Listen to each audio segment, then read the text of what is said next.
This is section 4.4 on L'Hopital's rule. So we're going back to doing limits. Okay, so 4.4, 9 to 65 odd.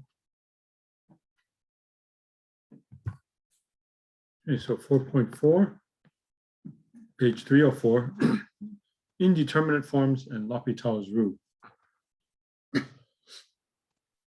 Okay, page 305 has L'Hopital's rule in the text. I'll give you my version of it also. But the basic idea is if you have a certain limit of a quotient, f of x divided by g of x, and you either get 0 over 0 or infinity over infinity, that means the limit of the top and the bottom are both 0 or they're both plus or minus infinity. L'Hopital's rule says you can take the limit as x approaches infinity of the derivative of the top and the derivative of the bottom, and you end up with the same limit. We'll state it without proof. We'll just go ahead and use it. Okay. So L'Hopital's rule or L'Hospital's rule, it looks like hospital, that's correct. Okay, it's kind of easier to flow off the tongue, in my opinion, if you say L'Hopital's rule the French way without the S. But anyway, so you take the derivative of the top and the derivative of the bottom. L'Hopital's rule says that you end up with the same limit.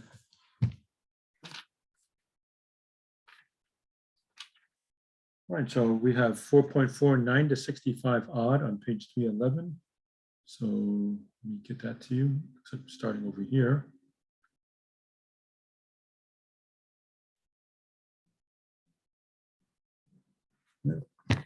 Okay, and we have to go up to 65, it looks like. Similar here.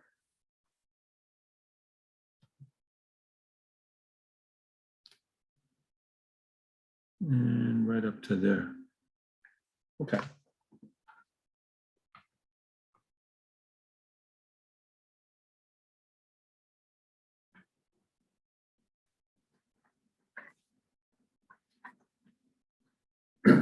All right, so here's the essence of L'Hopital's rule. Repeat it again. If the limit as x approaches a, it could be one-sided limits. It could be infinity. It could be negative infinity. If this limit, f of x over g of x, yields 0 over 0 or infinity over infinity, infinity could be plus or minus, then the limit as x approaches a, or a from the left, or a from the right, or infinity or negative infinity of f of x over g of x is the limit as x approaches a of f prime of x over g prime of x. So this is L'Hopital's rule or L'Hospital's rule. A quick note, do not use the quotient rule. Okay, do not do the quotient rule for this. Just take the derivative of the top and the derivative of the bottom.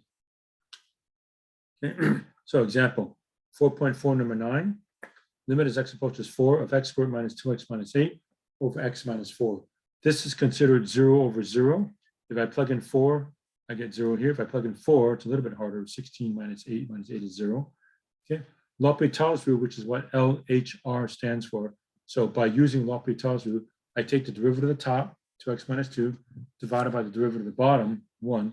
And now I can plug in 2 times 4 minus 2 equals 6. So the limit is 6.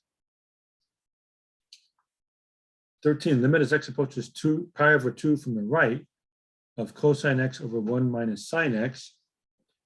Okay. This is 0 over 0. Cosine of pi over 2, 90 degrees is 0. 1 minus the sine of pi over 2, 1 minus 1 is also 0. So L'Hopital's rule does apply. LHR, L'Hopital's rule. Derivative of the top is negative sine x. Derivative of the bottom is negative cosine x. So negative divided by negative, make them positive. Okay. And now when I approach pi over 2, the numerator is 1. The denominator is a small negative number, very small negative.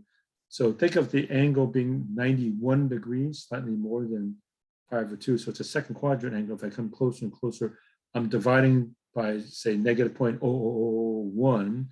So that approaches negative infinity. Okay, 19, limit x approaches infinity of ln x over radical x. That's infinity over infinity. When x gets big, ln x gets big, square root of x is big. So L'Hopital's rule to the rescue. Derivative of the top is 1 over x. Derivative of x to the 1/2 is 1/2 x to the negative 1/2. Okay, divided by 1/2 is the same as multiplying by 2. I can bring that upstairs. So I get the limit as x approaches infinity of 2x to the 1/2 over x. These two combine to give me a radical x in the denominator. That's x to the negative 1/2, which is x to the 1/2 on the bottom. And limit x approaches infinity of this thing is equal to 0. 21, I do not do L'Hopital's rule. Limit as x approaches 0 from the right of ln x over x. Now, when x approaches 0 from the right, ln x, which looks like this, as x approaches 0 from the right, y goes to negative infinity. So that's like negative infinity. And the bottom is a positive small quantity. So the whole thing is negative infinity. So do not do L'Hopital's rule here. Okay. A big negative divided by a small positive is a big negative. Okay, now sometimes you have to do L'Hopital's rule more than once. Like 27, limit x approaches 0 of this. Plug in 0, 1 minus 1 minus 0 over 0. So do L'Hopital's rule, LHR. So derivative top is e to the x, nothing minus 1 over 2x. It's still 0 over 0. Plug in 0, you have 1 minus 1 and 0. So I can do L'Hopital's rule again. So L'Hopital's rule, limit x approaches 0 of e to the x over 2. Now I can plug in and get 1/2. Okay, 33, limit x approaches 0, x 3 to the x over 3 to the x minus 1. Plug in 0, this is 0 over 1 minus 1 is 0. So L'Hopital's rule applies. Derivative top, product rule. First times derivative second. The derivative of 3 to the x is 3 to the x ln 3, plus second 3 to the x times derivative of the first, which is 1. All over derivative of the bottom is 3 to the x ln 3. Now I will plug in 0 for x. That's gone. That's 3 to the 0, which is 1. 3 to the 0 is 1 times ln 3. Final answer is 1 over ln 3. 41, we have to do L'Hopital's rule many times. Okay, take this limit. X approaches 0. Cosine of 0 is 1, minus 1 is 0, plus 0 over 0, 0 over 0. So by L'Hopital's rule, differentiate the top, negative sine x, nothing, plus x, over 4x cubed, still 0 over 0, 0 plus 0 over 0. Do it again. Derivative of the top is negative cosine x plus 1. Derivative of the bottom is 12x squared, still 0 over 0. Cosine of 0 is 1, negative 1 plus 1 is 0, that's 0. So differentiate again, sine x over 24x, still 0 over 0. So we have to do L'Hopital's rule 4 times. Finally, I know I can stop because the derivative of the bottom is 24. I'm not going to get 0 over 0 anymore. So cosine x over 24, plug in 0, 1 over 24. 43 is not a quotient. We force it. Okay. How do I make this into a quotient?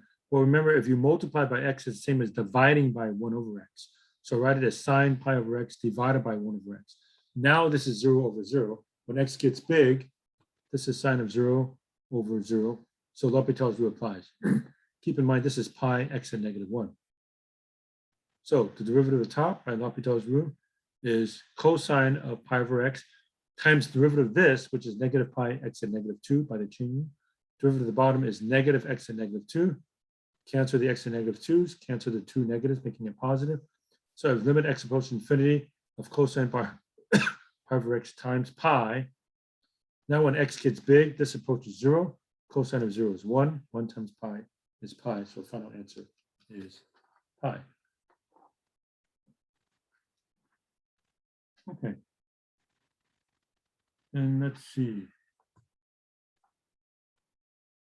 So this one, 49. Limit as x approaches 1 from the right of ln x tan pi x over 2. I'm going to write tangent as sine of a cosine. Okay. And now this is 0 over 0. Plug in 1. This is 0. Cosine of, plug in 1. Cosine pi over 2 is 0. So this is 0 over 0. So I can do L'Hopital's rule. Derivative of the bottom is negative sine pi x over 2 divided times pi over 2. This one's a little bit more clumsy. Product rule first times derivative second. Derivative of sine pi over 2x is cosine pi over 2x times derivative of pi over 2x, which is pi over 2, plus second function sine pi over 2x times derivative of first 1 over x. Now I'll plug in 1. That's 0. That's 1. Sine of pi over 2 is 1 over plug in 1. Sine of pi over 2 is 1 times a negative 1 times pi over 2. So I have 1 over negative pi over 2, negative 2 over pi. Okay, then 55, limit x approaches to infinity of x minus ln x. That's considered infinity over infinity. Okay, a way we can get around that sneaky trick is to multiply top and bottom by x. Okay, so I have the limit as x approaches infinity of x, and this would become 1 minus ln x over x. Okay, the limit as x approaches infinity of 1 is 1. And then I have to just figure out limit x goes to infinity of ln x over x. Okay. I can show this is 0 by L'Hopital's rule, so a little timeout here. Okay, limit is x goes to infinity of ln x over x. That's infinity over infinity, so I can do L'Hopital's rule. Derivative of the bottom is 1, derivative of the top is 1 over x. Now when x goes infinity, this ratio is 0. Okay. All right, so this limit here is 1 minus 0 or 1. So ultimately, I have limit x goes to infinity of x times 1, and this is infinity. This limit times 1 is infinity. So the answer to this one is infinity. Okay. Then let's see. Number 53, limit as x approaches 0 from the right. The original was 1 over x minus 1 over e to the x minus 1. Get a common denominator. Multiply this by e to the x minus 1, top and bottom. This side by x. So the bottom is x, e to the x minus 1. The top is e to the x minus 1. Okay, this is 0 over 0. Put a 0 here, you get 1 minus 0. Okay, so derivative of the top is e to the x minus 1. Derivative of the bottom, unfortunately, we got to do a product rule. So first times derivative of the second, e to the x, plus the second, e to the x minus 1, times the derivative of the first, which is 1. This is still 0 over 0. Put a 0 there, that's 1 minus 1. That's 0, e to 0 is 1. So I have to do it again. All right, so derivative of the top is e to the x. Derivative of the bottom, this is a product rule. X times e to the x plus e to the x times 1 plus the derivative of this is e to the x. Now I plug in 0. I have 1 over 0 plus 1 plus 1. Final answer is 1/2. Okay, I wanted to show you one other problem from 4.3. 4.3, f of x is e to the negative x squared. Okay, that's the same as 1 over e to the x squared. Okay, this is an even function. If you replace x with negative x, you get the same thing. So I'm going to have y-axis symmetry in the final analysis. Okay, so the derivative is negative 2x e to negative x squared. Double prime is a little bit clumsy. I have to do the product rule. First times derivative of the second, derivative of e to negative x squared is e to negative x squared times negative 2x. Plus the second, e to negative x squared times the derivative of the first, which is negative 2. Clean it up, factor out the e to negative x squared, and I have 4x squared minus 2. Set f prime equal to 0. Well, this can never equal 0, so x equals 0. 0, comma 1. Then I do a sign chart. Okay, this quantity is going to be positive if I plug in a negative, and it's negative if I plug in a positive. So increasing, decreasing. F is increasing from negative infinity to 0, decreasing from 0 to infinity.